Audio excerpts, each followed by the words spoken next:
Hello, hello, hello mga Mima, I'm back. Hindi kasi sabi ng iba na miss nila yung voice over ko. So, ito na po, pinagbigyan ko na po kayo. Ay, si OA. Hindi, may nagtatanong na ano po ba yung pinakamahirap na trabaho na napasukan mo? Actually, hindi siya talaga mahirap para sa iba, no? Baka sa akin lang. Kasi ganito yun.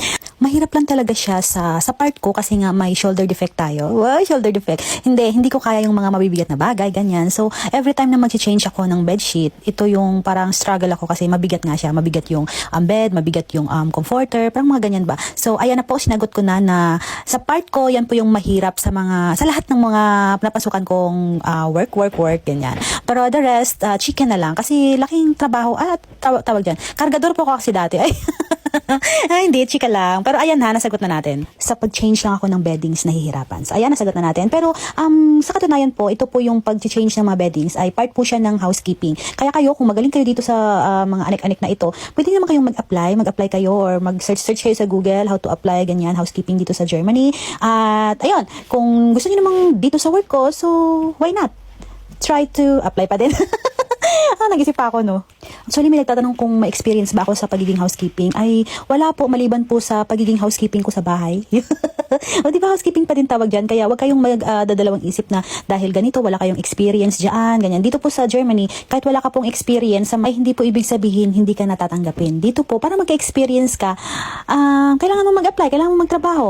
Hindi tulad sa Pilipinas na naghahanap sila ng with experience. So, di ba? Paano ka nga magkaka-experience kasi nga hindi ka nila tatanggapin? O, ano ba yan? Magulo, basta ganyan.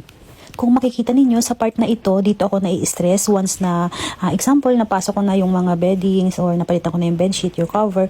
Tapos, yung ending, makikita kong, oh my God, baliktad pala. So, kailangan mo naman siyang baliktarin, no? So, pagod ka na, pinapagod ka pa. Yung parang natitrigger talaga na parang ginagalit ka talaga, no? Galit yard! Kaya kayo, sa mga nanonood dyan, kung bet nyo yung mga ganitong gawain, so, ano pang hinihintay nyo, galaw-galaw na, at kayo'y mag-apply na din or kung wala man kayong experience pa, huwag kayong magdadalawang isip na kabahan or baka hindi kayo tanggapin kasi nga ganyan, wala kayong experience. Dito po bibigyan talaga kayo ng chance. Ayan. Part ito ng housekeeping. Pero hindi po pagpapalit ng beddings lang yung gagawin ha, marami pa. Ito lang yung pinakita ko sa inyong part na nahirapan talaga ako. Pero alam kong sa akin lang, sa part ko lang na mahirap, no? Pero siguro sa inyo hindi man. Ayan. At ito ay isa sa housekeeping. At sa isang araw na ito, mga siguro, nagpalit ako ng mga 14 na beds, nakailang oras ako dito. Then, iba na naman. Madami pang pwedeng pasukan, like, kahit wala kang experience, pero marunong ka maghugas ng mga plato sa bahay nyo, so, experience pa din yan.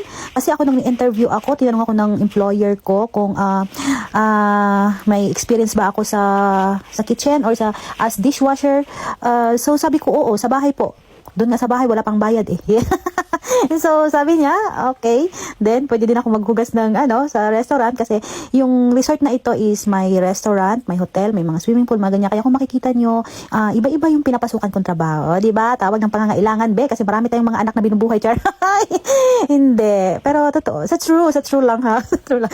Hindi. Kung mga katulad niyan, may experience naman tayong maghugas ng plato sa bahay. So, why not na i-apply natin dito sa as dishwasher, ganyan. Para naman mapakinabangan.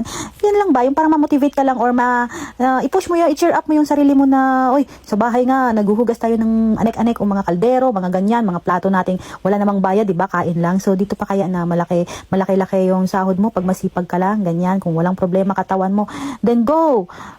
Push! Huwag nang magdalawang isip pa. Okay? Hindi ko na ipakita sa inyo yung lahat ng mga pinalitan kong beddings. Kaya hanggang dito na lang ikat natin yung video. So, babush, sana nakatulong sa inyo. Sana nakamotivate din sa inyo o na-inspired din kayo kahit papaano.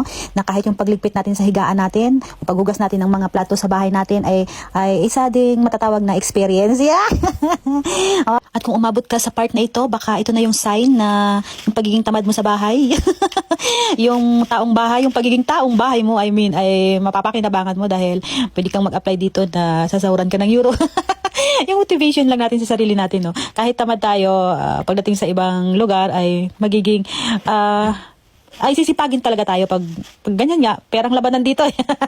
So, ano pa ang hinihintay ninyo dyan? Tara na. Sabay-sabay tayong punitin ang sedula.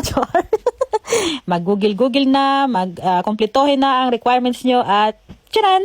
Welcome and see you soon dito sa Germany. Bye-bye!